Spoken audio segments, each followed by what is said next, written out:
Hey friends, welcome to Wednesday, May 24th. Thanks for joining me for Enough for Today. We are in Psalm 78. We're picking it up today in verse 43.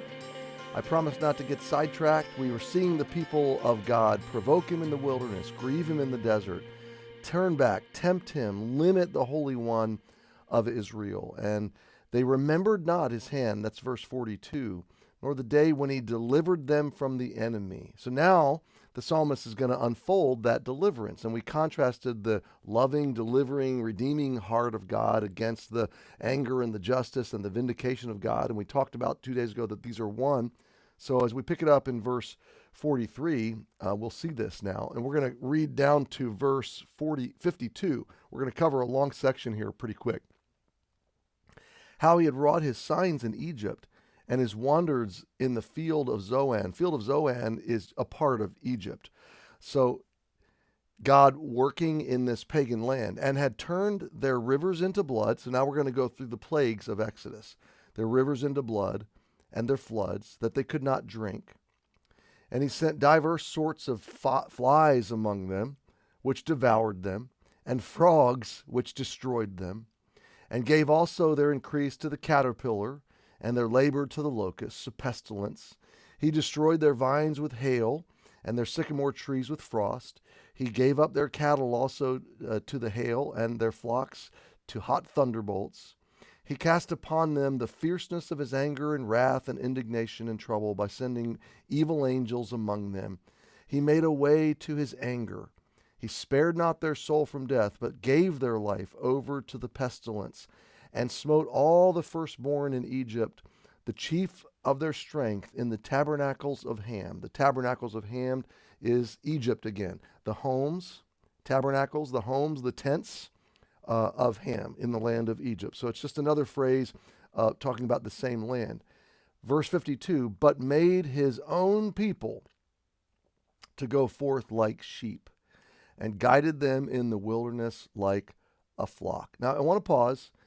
We flew by verses 43 to 51, all of these plagues.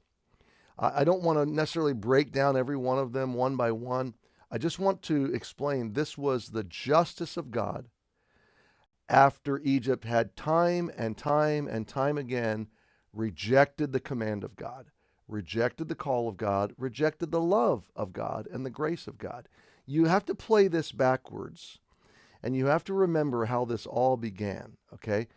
God's people, well, let's start with Joseph. Joseph ended up in Egypt by God's providence. And then he was elevated to the highest place next to Pharaoh in Egypt by God's providence. What did God do? In an Old Testament lens, through an Old Testament theological construct and understanding, God sent the gospel, his grace, his mercy, his ambassador, Joseph, to Egypt. Preparing, yes, for famine, preparing, yes, for the people, the family that would follow. But let's pause for a minute and realize God was revealing himself to Pharaoh through Joseph. Very much like Daniel and Nebuchadnezzar in Babylon. God's mercy and grace was being extended to the nation of Egypt through Joseph to Pharaoh, and it could have benefited, and in fact it did in the life of Joseph. It benefited all the people from an executive standpoint, from an administrative standpoint. You remember how Joseph was so used of God to avoid the famine and to bring about great material prosperity in Egypt. So Egypt has had a chance for generations now, hundreds of years, to see the same delivering, redeeming, mighty works of God. God has revealed himself to Egypt like he revealed himself to the whole world through the people of Israel. This is all the construct of the entire Bible. God has always had a people that he's revealing himself through to the world. He's always had a redeeming plan that's unfolding through his people. In the Old Testament, it's the nation of Israel that leads up to Jesus, the Redeemer, who makes redemption available to the whole world. It's always been available to the whole world. And now today, God is revealing himself to the world through his church, still his chosen people, and through the workings, his workings in the nation of Israel prophetically, which is coming to fruition even as we speak. So God is still doing these things. And people all over the world still have the chance to choose him, to love him, to come into this redeeming relationship with him. So Egypt has had a chance to choose God, but they refused. And they rejected. And they chose their pagan gods. They chose their pagan worship. And so this is the final moment of God's call. And he has called and called and called. Let my people go. And Pharaoh has hardened and hardened and hardened.